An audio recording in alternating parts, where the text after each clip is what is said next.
Hey Explorers, this is Robert. And Jessica. And today we're at the 501 Winery in Childress, Texas. That's right, we're going to be joined by Drivin And Vibin, so stick around. So we just met up with Robert and Jessica and we made it to the 501 Winery and we're about to begin our wine tasting and we are going to try the Sangiovese to start with.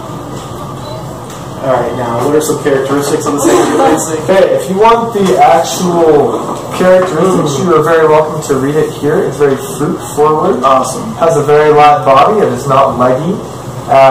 It's just a great, like I say, patio sipping wine. Oh, it's right there. Would you agree? Because the thing about the light body is you can drink and drink and you're not going to get that headache from the tannins and the sugars. Yeah. 501 Winery is located in Childress, Texas, which is about 32 miles south of Wellington, Texas, where the RV Nomads movie is being filmed. Of course, Drivin And Vibin and us exploring the local life. We are cast members of that movie, along with a bunch of other cool full-time RVers. The winery also has a fun gift shop where you can buy all kinds of wine-related goods.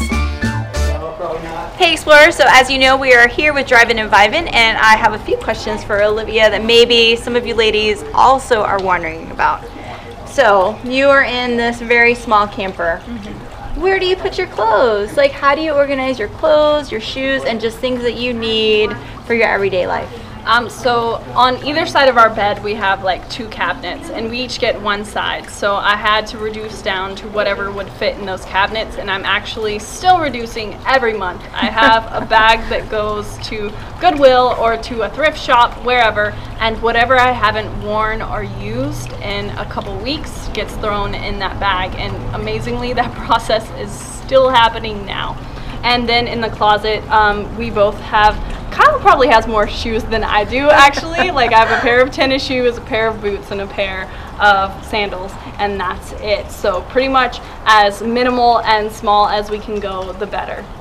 And was that process, like when you went from your cabin and all your stuff, was that a hard process for you, or was it just kind of like, I'm ready, let's do this? It was hard in the sense that I didn't know what I needed, really. So I brought things like dresses and skirts and really cute shoes that I ended up not wearing ever. So I just needed hiking shoes, a pair of shorts, a pair of jeans, and a t-shirt. And that was like my uniform that I wore all the time, every day, because I'm not really going out and doing the same things that I was doing in stationary life. So it was definitely different, and I definitely got rid of a lot of things that I didn't need.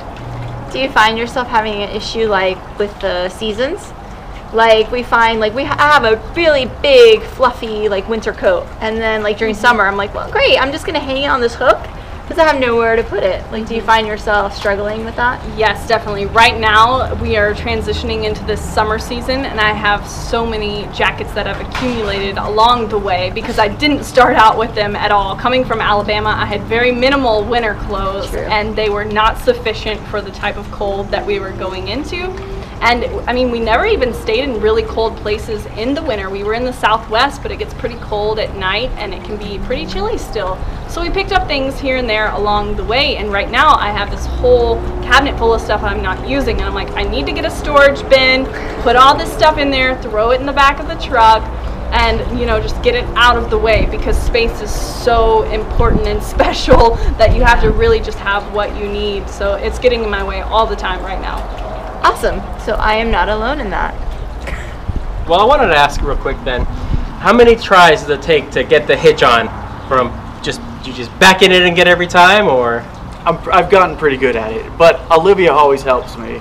So I do always have the second set of eyes. For a while there, we had a backup camera we got for free to do this little test on, and Olivia was like, all right, I'm gonna stop helping you. You just use the backup camera, it'll save me time. I'm like, no, I need the help. It helps so much having someone back there. Yeah. And we've gotten it down pretty good, I think, as far as usually one try. Olivia gets it so perfect that it sets just so smoothly on there. Whenever you could be about a half an inch or a whole inch off and it would still work its way on there, but I would say it takes us like a minute and a half maybe. Yeah, with the long bed truck, it's like you might as well be driving the truck remote control, because it is like, am I there? Am I not there? Okay, we're there. Yeah. So yeah, it's always a challenge, but It's one of those things. Now, do you have your set responsibilities on moving day? We do. Olivia really works on getting everything on the inside stable and secure, and I do the outside as far as just the sewer hose, the water. But whenever we pull into a park, we really just both dive into the setup process. So we'll both set up whatever, we'll really knock that out together. But as far as getting ready to leave, inside and outside is pretty much set up like that. And it doesn't take long at all with our rig. It's so small. We have so few things to get ready, you know, so we can be out in 30 minutes. Yeah. I'm sure I'm working on getting the kids to help out. Nadia still hangs out inside, but Daniel, he's understanding that I'm going to start asking for his help with getting the stabilizers and stuff like that. So that's cool. Yeah, having those defined roles is a little bit of a help. Oh, definitely. And it took us a few months on the road to really figure out what our roles were. But once we figured it out, it made travel days so much smoother. Cool, yeah. Now for a while we had our beloved Desi traveling with us, the German Shepherd, and she always had a really rough time finding her place in the travel trailer. Do you have a similar thing with the River, or is she? So our place is so small that I just like to think we're all living in a kennel, in a little cage. But we all do get pretty comfy on there because we do have a king-size bed. So we all have our place on the bed. We fit together like those little dolls, that you take apart. So we definitely have our place. And River is a wonderful travel dog. On travel days, she is so well behaved. She just sits and sleeps, and she'll look at us like I'm getting bored, but she never gives us any grief. So she's a good dog for that. Yeah, pets can be integrated into the lifestyle really well.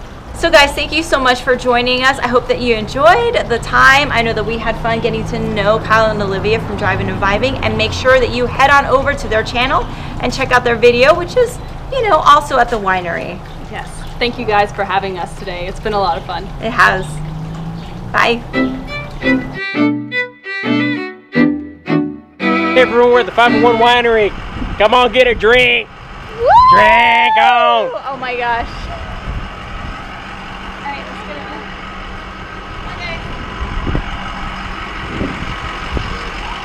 Yeah. Okay.